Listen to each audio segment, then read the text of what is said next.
Momentos de meditação com fé para vencer. Boa tarde com Jesus. Nós estamos estudando, com a permissão de nosso Deus, a mensagem A Revelação de Jesus Cristo.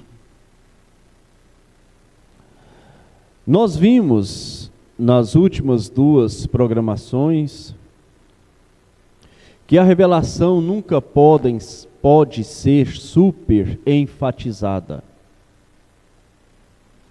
A revelação ela é mais importante para nós do que nós podemos imaginar. Porque a revelação é que faz a diferença. Foi a revelação que fez a diferença entre Abel e Caim. Ambos ofereceram cultos, ambos ofereceram aquilo que Deus havia dado para eles, mas um teve revelação e o outro não. Então a revelação, ela faz a diferença do cristão, do realmente filho escolhido por Deus do mundo. A revelação mostra o fim do diabo. A revelação mostra, Hebreus 13:8, que Jesus Cristo está passeando entre as eras da igreja, mostrando-se o mesmo para este povo revelado. A revelação que mostra que esta igreja que tem tido o colírio nos olhos, esta igreja que tem recebido a palavra, ela pode fazer as obras maiores. E o que são estas obras maiores? Jesus disse: as mesmas obras que eu faço, vós as fareis, e obras maiores do que estas, porque eu vou para o Pai. Jesus curou os enfermos, Jesus libertou os oprimidos, transformou água em vinho, multiplicou pães, ressuscitou mortos. Mas o que são estas obras maiores? Ele deu poder e autoridade para os discípulos, e eles foram e fizeram as mesmas obras. E o profeta desta era diz que Moisés, ele pegou o pó e jogou para cima e disse: haja purgas. Mas nesta era, Deus, através desta revelação de toda a palavra, Ele tem operado obras maiores. Ele falou para o seu profeta: fale a palavra, haja esquilos. Lá não tinha um esquilo para multiplicar. Ele não jogou um pó para cima para virar um esquilo, mas ele falou a palavra da criação, a mesma palavra que Deus disse lá no princípio: haja. E esta obra maior, esta palavra falada, ela está nos lábios da noiva do Senhor Jesus Cristo. E esta revelação vai abrindo o nosso entendimento para você ter acesso a estas obras maiores. E é a revelação que mostra que esta igreja é um exército invencível. Ela não tem que viver mendigando de igreja em igreja. Cura divina, libertação, salvação, alegria, paz, não. Ela é um exército invencível. É esta revelação que nos dá autoridade sobre o nosso inimigo, sobre Satanás. E a revelação agora nos mostra a unidade de Deus. Nos mostra quem é Jesus Cristo.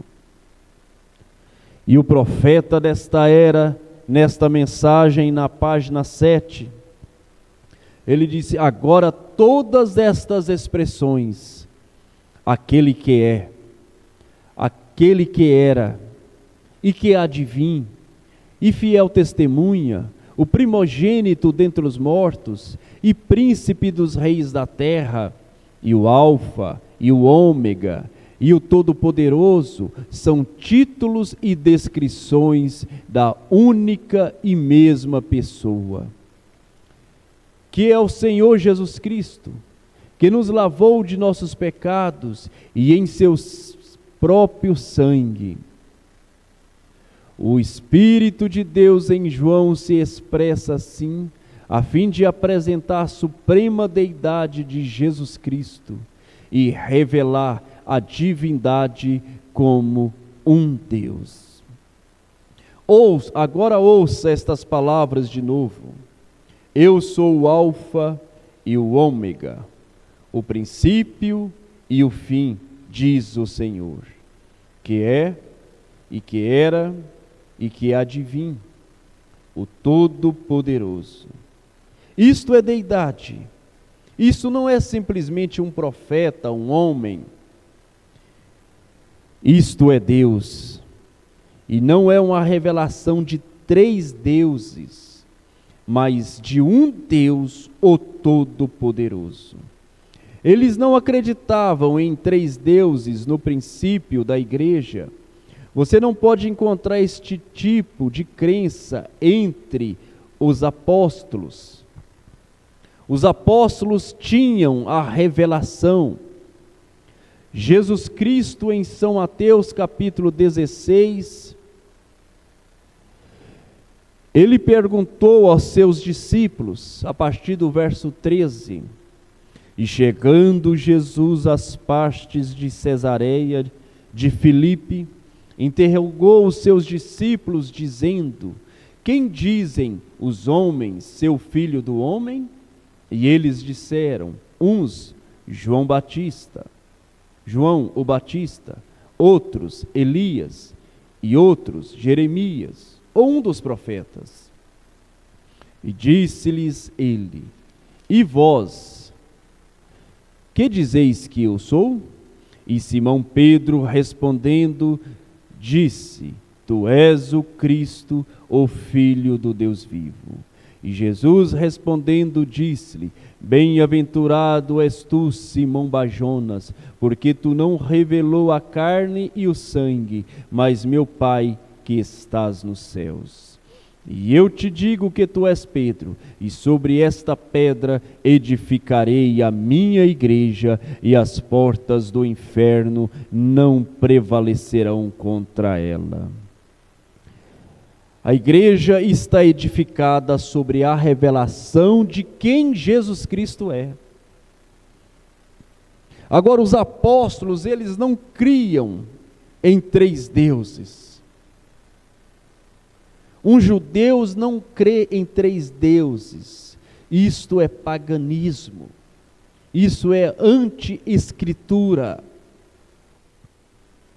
Agora o profeta, ele diz: foi após a era apostólica que esta teoria foi introduzida e realmente tornou-se debate e uma doutrina fundamental no Concílio de Nicéia. A doutrina da divindade causou uma dissidência em 2 direções. E essa dissidência surgiram 2 extremos. Um realmente entrou no politeísmo, crendo em 3 deuses, e os outros entraram no unitarismo. E claro que demorou um pouco para acontecer, mas aconteceu. E nós o temos exatamente hoje. Os 2 extremos estão errados. Nós não somos trinitarianos, nós não cremos em 3 deuses. E nós não cremos também no unitarismo. Nós cremos na unidade de Deus. Mas vamos chegar lá.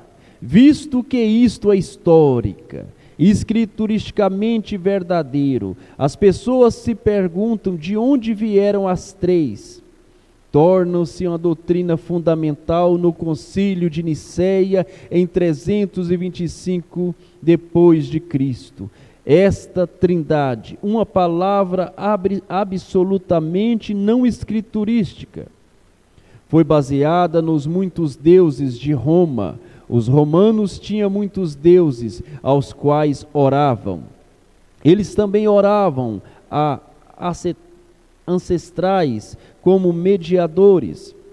Foi apenas um passo da novos nomes, antigos deuses. De modo que temos santos para tornar isto mais bíblico. Assim, em lugar de Júpiter, Veneza, Marte e etc., temos Paulo, Pedro, Fátima, Cristóvão e etc. Eles não podiam fazer sua religião pagã funcionar com apenas um Deus. Portanto, eles o dividiram em três e fizeram dos santos intercessores, como tinha feito intercessores de seus ancestrais. Mas Deus prometeu uma restauração. Ele disse: Elias virá primeiro e restaurará todas as coisas. E ele converteria os nossos corações de volta à fé dos apóstolos, à fé dos profetas. E os nossos corações têm sido convertidos à doutrina correta, a ver Deus de uma forma correta, de uma forma com revelação. Agora, amados ouvintes, vamos passear um pouquinho nas Escrituras Sagradas, porque Jesus Cristo diz: examinai as Escrituras, porque cuidais ter nela vida eterna.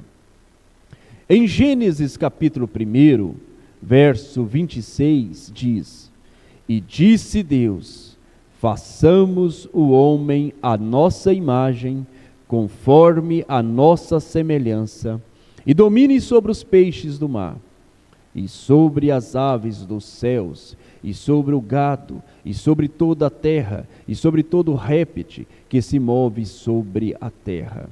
E criou Deus o homem à sua imagem, a imagem de Deus o criou. Quando Deus falou, façamos o homem, Deus estava falando com seus atributos. Deus, ele tem o atributo de Pai. Esse é Deus sobre nós. Ele é Pai. Ele é Filho, que é Deus por nós, que é Deus conosco. E ele é Espírito Santo, que é Deus em nós. Em Jeremias capítulo 23, verso 23, o profeta Jeremias disse: porventura, Deus falando através dele, porventura sou eu Deus de perto, diz o Senhor, e não também de longe? Esconder-se-ia alguém em esconderijo, de modo que eu não o veja, diz o Senhor? Porventura não encho eu os céus e a terra, diz o Senhor? Deus enche os céus e a terra.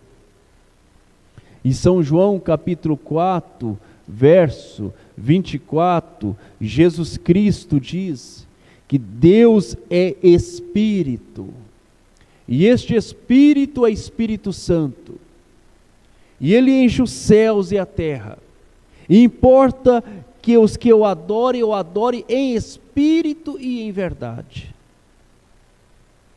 Então nós vimos que Deus é Espírito, e este Espírito Santo, em São Mateus capítulo 1, São Mateus capítulo 1, verso 18 diz: ora, o nascimento de Jesus Cristo foi assim, que estando Maria, sua mãe, despojada com José, antes de se ajuntarem, achou-se ter concebido do Espírito Santo. Então o Pai de Jesus é o Espírito Santo. Ele diz: eu e o Pai somos um. Em São João capítulo 14, Felipe pediu algo ao Senhor Jesus Cristo. Ele disse: Senhor, mostra-nos o Pai, o que nos basta. Jesus falou para Felipe, disse-lhe Jesus: estou há tanto tempo convosco e não me tendes conhecido, Felipe. Quem me vê a mim, vê o Pai. E como dizes tu, mostra-nos o Pai? Não crês tu que eu estou no Pai e que o Pai está em mim? Mas isso requer revelação. Abraão recebeu uma visita especial e ali vinha 3 anjos. Vinha o próprio Elohim, vinha Gabriel e Miguel. Mas quando Abraão viu de longe, ele sendo um homem revelado, ele conheceu. Jesus falou para Filipe: estou há tanto tempo convosco e não me tendes conhecido. Abraão conheceu quem era Deus. Ele chegou e disse: meu Senhor. Ele não falou meus senhores. Mas Ló, que não tinha revelação, quando os 2 anjos foram visitá-lo em Sodoma, ele já foi dizendo meus senhores. A falta de revelação divide Deus em 3 partes. Coloca 3 tronos, coloca 3 senhores. Mas João, que recebeu a revelação do Apocalipse, ele disse com convicção e com certeza. Ele disse que havia um assentado sobre o trono. Um trono e um assentado sobre o trono. Não havia 3 tronos, um para o Pai, o outro para o Filho e o outro para o Espírito Santo. Mas era somente um trono. O mesmo João, em sua primeira carta, capítulo 5, verso 7, diz: são 3 os que testificam no céu, o Pai, a Palavra e o Espírito Santo, e estes 3 são um. Toda a Bíblia Sagrada está recheada desta unidade de Deus, Deus se mostrando, Deus se fazendo conhecido para os seus filhos. Lá no livro de Isaías, no capítulo 44, ele disse: eu sou o primeiro e eu sou o último, e fora de mim não há Deus. E aqui no livro de Apocalipse, capítulo 1, ele diz a mesma coisa. Ele diz: eu sou o Alfa e o Ômega, o princípio e o fim. Ele se identificando como ele se identificava lá no Velho Testamento. Ele se apresentou para Moisés como eu sou. E lá no Novo Testamento ele disse: aquele que não crer que eu sou, morrereis em vossos pecados. Mas aqui no verso 24 ele disse: assim diz o Senhor, teu Redentor, e que te formou desde o ventre. Eu sou o Senhor que faço tudo, que sozinho estendo os céus e aprazio a terra por mim mesmo. Deus não tem ajudantes. Ele é Deus. Deus viu a queda do homem, e a própria lei dele determinava que tinha que ser um parente redentor. Um anjo não poderia vir resgatar o homem.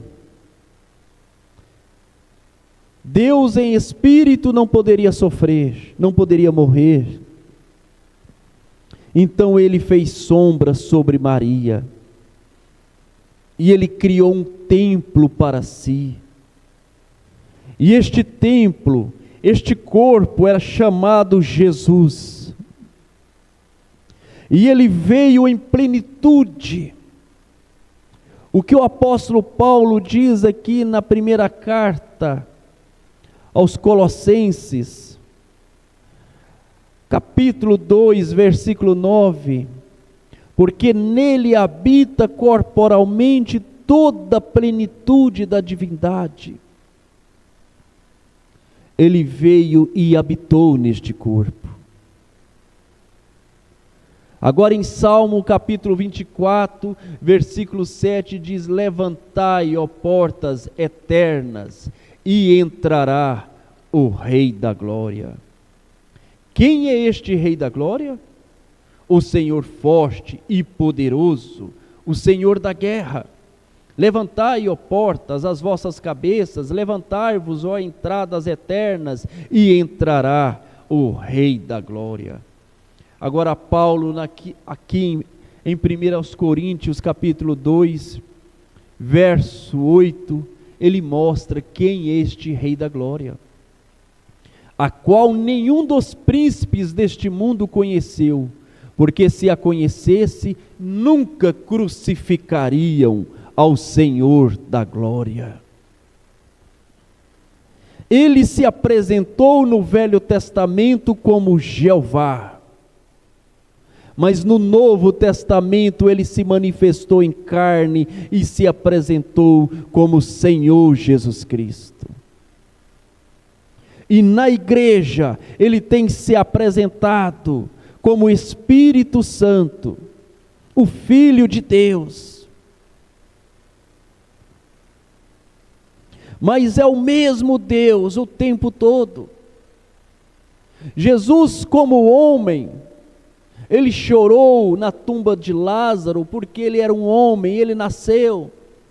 Mas como Deus em plenitude, ele disse: Lázaro, sai para fora. Como homem, ele falou: derruba este templo, e em 3 dias o levantarei. Como homem, ele foi para a cruz, e o Espírito teve que deixá-lo, e ele clamou: Eli, Eli, lama sabactani, Deus meu, por que me desamparastes? Este era o homem que havia nascido, mas como Deus, ele rompeu o selo da morte ao 3º dia, e se colocou na manhã da ressurreição. Ele era homem chorando, ele era homem dormindo lá na polpa de um barco, mas era Deus de pé dizendo: mar, aquieta-te. Esta é a revelação de Jesus Cristo. Ele é Deus conosco, Deus reconciliando o homem consigo, é Deus em Cristo. E agora é Cristo, o Espírito Santo, que derramou no dia do Pentecostes, no homem que recebe esta revelação. Mas Satanás tem marcado a mente das pessoas com esta doutrina, com este paganismo de 3 pessoas distintas. Mas Deus, através do ministério de seu profeta, ele tem abrido os olhos daqueles que recebem este colírio, daqueles que recebem esta palavra, e pode ver: Jesus Cristo é o Deus Todo-Poderoso. O Espírito Santo veio ao profeta e diz: o Jeová do Velho Testamento é o Jesus do Novo Testamento.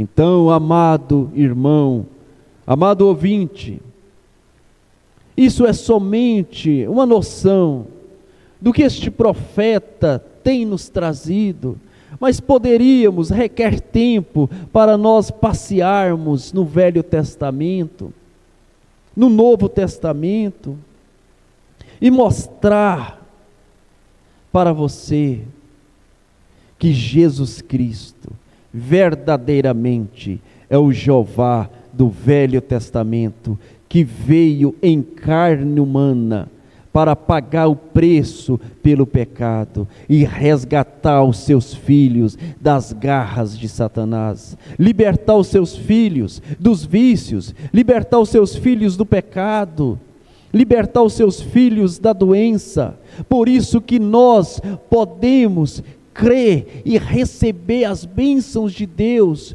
porque este Deus que veio em carne, é Ele mesmo que está intercedendo por nós, com gemidos inexprimíveis, que está neste momento tendo o seu ministério de intercessório, intercedendo pelo doente, intercedendo pelo aflito, intercedendo pelo irmão fraco na fé, pelo pecador, intercedendo por mim, intercedendo por você. Então nós podemos orar, chegar com confiança diante deste Deus vivo. Nós não temos que ter as ancestrais intercedendo por nós, não. Há um só mediador entre Deus e o homem, Jesus Cristo, o homem. É este corpo que nasceu de uma virgem, é Ele que é o mediador entre nós, e nós podemos chegar diante dEle agora, pelo seu sangue que foi derramado lá no Calvário, crendo nesta unção de Isaías 53, crendo neste poder do Calvário, meu irmão, você é abençoado. Senhor Deus, Pai Celestial, é pela Tua graça, é pela revelação que o Senhor tem nos dado, é que nós podemos chegar com confiança, Senhor. Não chegamos diante, ó Deus, de uma segunda pessoa, de uma terceira pessoa, mas nós chegamos diante do Deus Todo-Poderoso, daquele que parou em uma plataforma invisível e disse lá no princípio: haja luz. É diante deste Deus que criou o homem, é diante deste Deus que criou todos os seres vivos, é diante do Senhor, ó Pai, que enche os céus e a terra, é que nós nos aproximamos agora pelo sangue de Jesus Cristo e repreendemos todo espírito de enfermidades, todo espírito contrário, tudo aquilo que Satanás coloca, toda carga, todo fardo do inimigo, deixamos tudo, ó Pai, ao pé da cruz de Cristo, porque temos recebido a bênção do Calvário, a bênção do Deus Todo-Poderoso, que tem nos resgatado, que tem nos tirado do pecado, que tem nos tirado da enfermidade e tem nos colocado em lugares celestiais em Cristo Jesus, para viver uma vida com alegria, uma vida saudável, uma vida forte, uma vida cheio das bênçãos espirituais de Deus. Você tem direito de ser feliz, meu irmão, que tem esta revelação de Deus. Deus te abençoe, Deus te abençoa, irmã, Deus te abençoe, no nome do Senhor Jesus Cristo. Amém.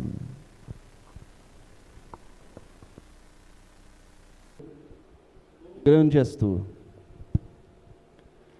Senhor meu Deus, quando eu maravilhado fico a pensar nas obras de tuas mãos, no céu azul de estrelas pontilhado,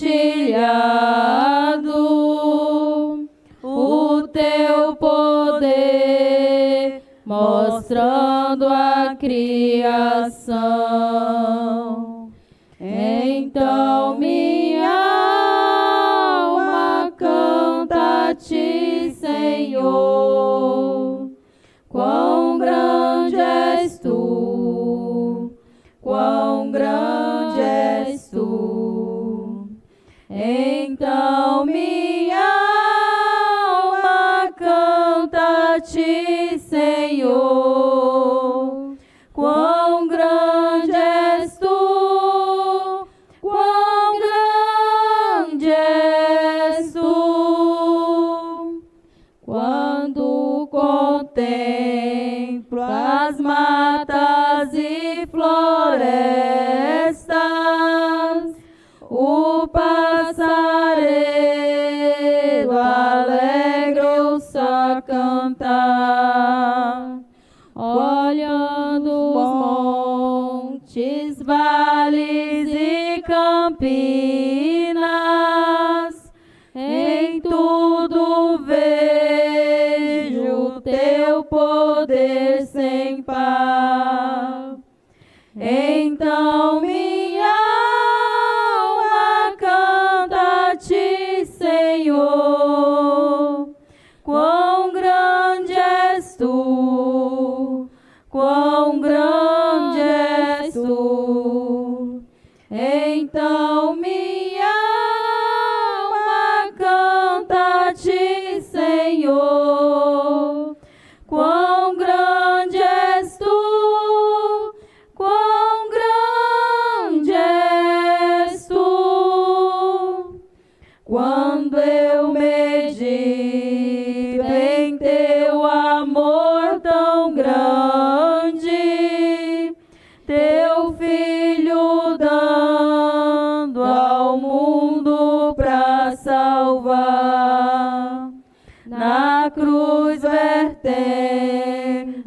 seu precioso sangue, minha alma pôde assim purificar.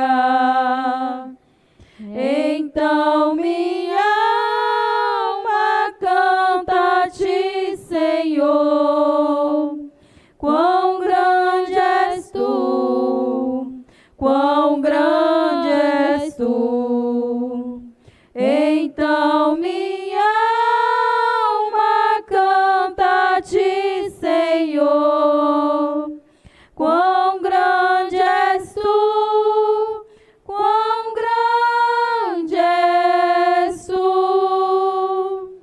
E quando enfim Jesus vier em glória e ao lar celeste então me transportar, adorarei prostrado e para sempre.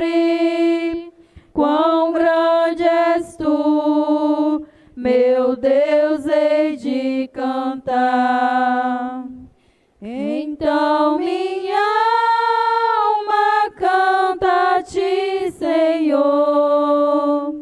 Quão grande és tu, quão